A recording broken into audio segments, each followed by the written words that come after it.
Hello, Steve White, Trek Boy 89 for Steve Vars 89. Well, we just celebrated the 59th anniversary of the original Star Trek premiering on NBC. Now, the pilot is actually 60 years old this year because it was done the year before. The pilot that technically sold the series. The Cage really sold the series, but it fell apart and then they had to do a second pilot and that sort of officially sold the series. But people act like The Cage didn't actually sell Star Trek as a series. It did. But then the actor left and they wanted to make a bunch of changes before that, and then they were left with so little of the original pilot intact that they had to basically, do a new pilot to convince the networks that they could make that idea that, they'd sort of seen in that first pilot actually work. So either way, it's sort of 60 years, we kind of got to 60 years with Star Trek in a way. But Star Trek is dead. It's been dead for a while. But a lot of us had hope it could be saved. And what I've realised, which is kind of painful and depressing, is that there is going to be no saving Star Trek, because the people who are now in charge, who may get rid of Kurtzman and bring new people in, are conservative right-wing people. And that's how they run their corporation, with anti-DEI and racism, and there's no way they're going to continue to make Star Trek in the progressive tradition that it always has. And the only thing Kurtzman's era got right was the diversity and representation. Although they didn't handle the trans and gay people very well, they at least were there. We're not going to have that in the future. What we are going to get, if at best, maybe science fiction style stories, maybe they get rid of the fantasy and the YA and just make it traditional intelligent science fiction again. That's unlikely, because that doesn't go well with the sort of lowbrow, lowest common denominator audience member they're trying to get, who at best could appreciate the YA sort of fantasy stuff. There's going to be no diversity. There's going to be no representation. It's basically going to be white people traveling around space, colonizing, aliens played by people of colour and stereotypes, and that's the best I think we can hope for, is YA level colonizer Star Trek. So yeah, Star Trek is dead. It's not coming back. The only people who could possibly save it are conservatives and right-wing bigots. So it's not going to come back. Even if it comes back as intelligent science fiction on that level, it's going to be undermined by the racism and the lack of diversity, and it's probably going to just be, like I said, YA dumbed down. So it's really depressing. I loved Star Trek. It meant so much. Wow, I just said it in the past tense, didn't I? I loved Star Trek. It meant so much to me, and it's dead. And it's really depressing, because I for a long time I had hope. That's why I made this channel, was to protest the show by and the current organisation by doing reviews about the show and telling the truth about it and pointing out all the problems, and now it's, Discovery was cancelled. That's what we wanted. Strange New Worlds has been cancelled. It was cancelled at season 4. They managed to con the studio and to give them 6 more episodes to technically a season 5 to finish off the series as a whole, rather than just sort of cutting it off, because they did sort of had a 5-year plan. So they got lucky there, because Discovery, I think they just got to use some of their reshoot money to do like an extra weekend shoot sort of thing, or a 3-day shoot, just to sort of do an epilogue for the series. That's all they got, and I think that's just because they had some budget put aside for some reshoots, like series like that usually do. So that's the only reason why they got that. Prodigy was cancelled. Lower Decks was cancelled. The only reason why Starfleet Academy hasn't been cancelled is because it hasn't even aired yet. They made it under the old Kurtzman agreement and they couldn't stop them, but it's not going to get a 3rd season. So New Trek and the Kurtzman era is dead and over. They've been pitching the new shows, and they're acting like they still run the show and they're still going to be in charge. And Paramount basically is looking at the situation like, well, Skydance makes TV. We can make the show cheaper than what we pay this guy to do. So why are we keeping him around? If he's not giving us good Star Trek, he's not giving us successful Star Trek. If he's not giving us anything, why are we keeping him around when we can make the show ourselves better and cheaper? So I think Kurtzman's gone. But even if he is, the conservative network running the show is going to make sure Star Trek, is conservative, which is basically not Star Trek. So it's dead on that level as well. Like at the moment, it's not science fiction, but at least it's progressive, and it's no longer going to be progressive either. So there's a chance the science fiction might come back, but then it's been gutted on some level. So I don't think we're ever going to see Star Trek again. I think we're really lucky that we got 40 years of Star Trek. From 1964, when the original pilot was filmed, second pilot 65. We didn't see it, it didn't air till 66. But if you want to go back production-wise, it goes back that far. There's the 3 years of the original Star Trek. The first two were great. The third, still great moments, but a few problems with the new producer. Then they got the animated series, which was amazing. And that's the other thing. There apparently is another show which I will not dignify. I will not speak of it directly. But they didn't have to dumb Star Trek down in animation. They just made an animated Star Trek show. They didn't make a kiddie show. And Prodigy tried to be a kiddie show and ended up being a Star Wars show. But and then Skeleton Crew copied it. But yeah, the idea that in order to get new fans and young fans, you have to dumb it down. The reason why fans became fans and people like me fell in love with Star Trek was it was intelligent, and it spoke to us, and it also gave us something to aspire to. We knew there was more happening with the show, and as you got older, you appreciated it more.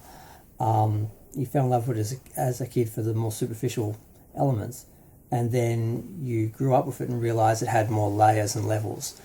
So making a kiddie show, a mindless kiddie show, yeah, maybe kids will watch it when they're 5, and they're going to forget about it. So these people don't know what they're doing.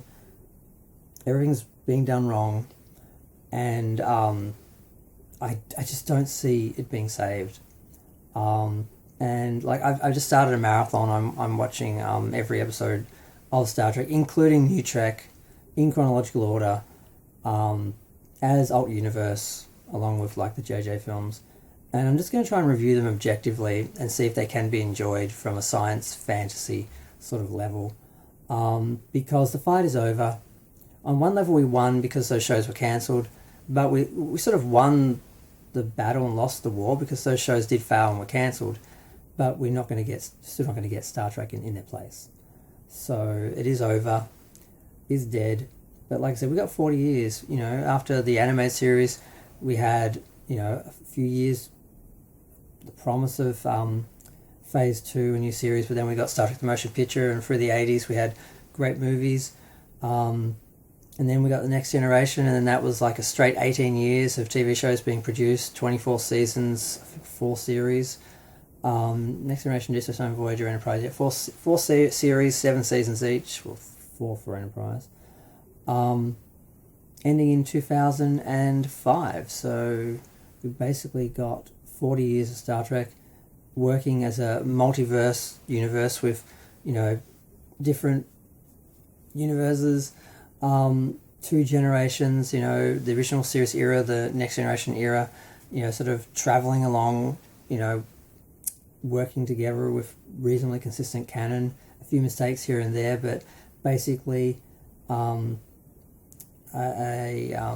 consistent canon, consistent universe you could believe in and invest in and escape into. And it was beautiful, and it was wonderful, and I loved it, and I'm glad I grew up with that.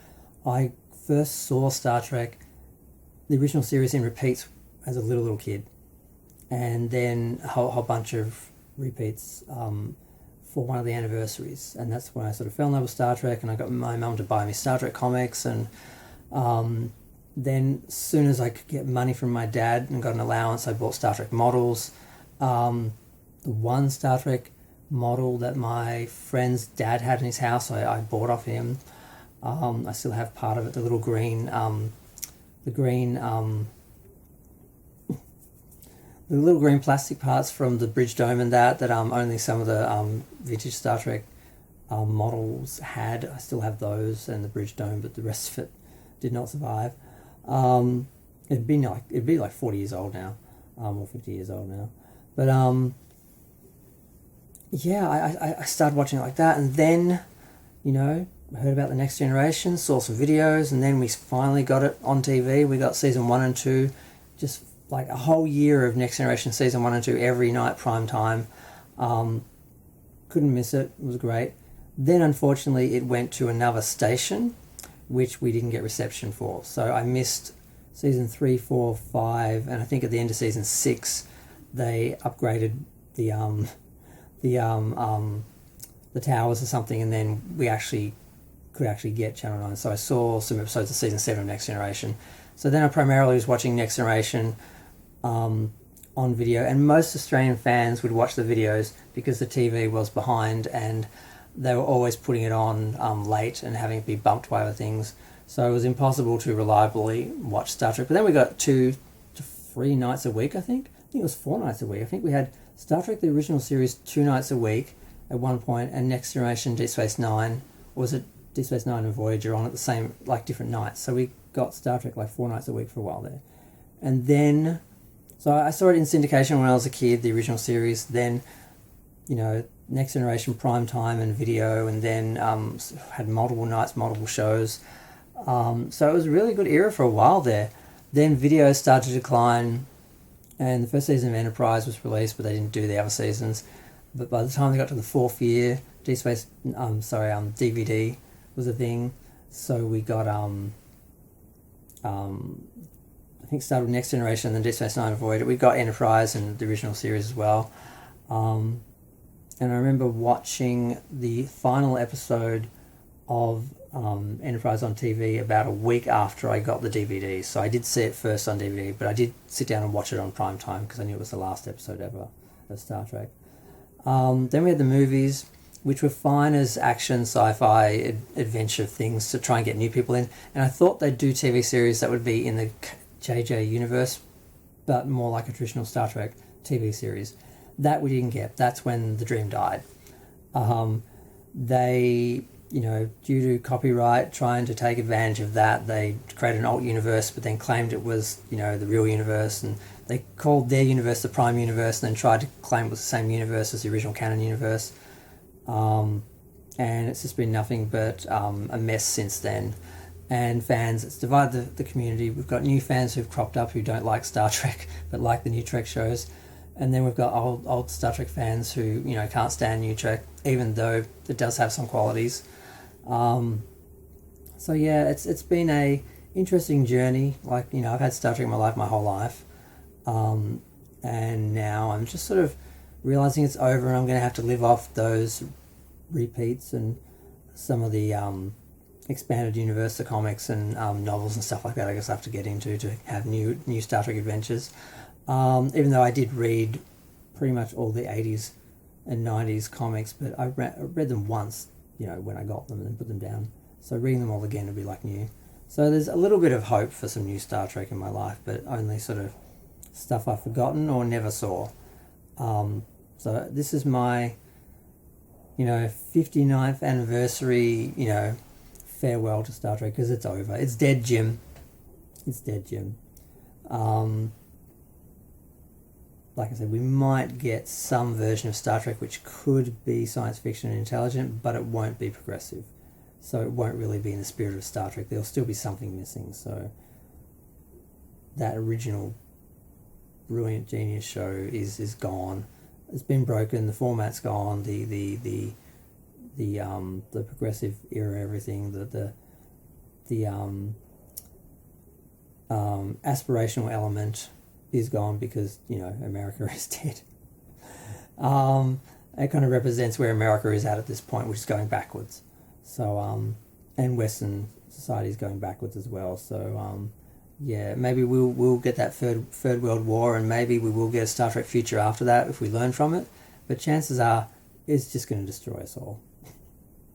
So I've lost all hope of Star Trek living, and the optimism that it inspired in me. I was really sad when I was watching Enterprise Broken Bow, and I was singing to the theme song, as I do because I like the song. They shouldn't have had a theme song. They should have done an original Star Trek theme like they did before the other shows. But it's not a bad show. I don't hate it because of what it is.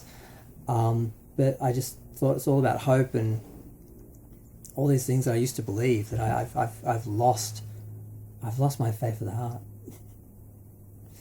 And it's like, can I get it back, or is this just a real world and I need to deal with it? I really don't know. But I've been talking for over 15 minutes. I'm going to go. Feel free to share, like, comment, subscribe. Let me know what you think of the death of Star Trek and where we are now and how we go forward as Star Trek fans. We could live forever in nostalgia, I guess. I think that's our only option. Interested to see what other people think. Can I do it? Live long and prosper.